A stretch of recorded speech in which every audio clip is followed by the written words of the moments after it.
Morning, YouTube. I'm working on a 2019 4Runner. I'm going to show you how to reset the maintenance light in case you've had your vehicle serviced and they didn't reset it, or if you just want to know how to set it in general. What you want to start with is having your vehicle, on this particular one, on trip A.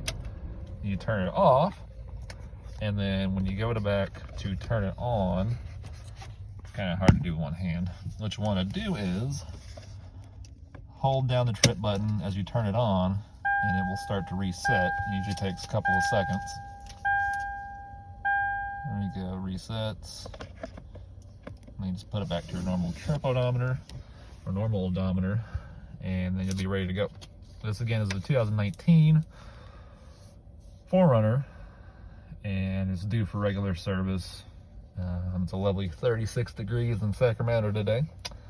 So if you have any questions or any concerns or anything where you want to learn how to do something, just comment and I'll try and show you the best I can when it comes to Toyotas or other manufacturer stuff.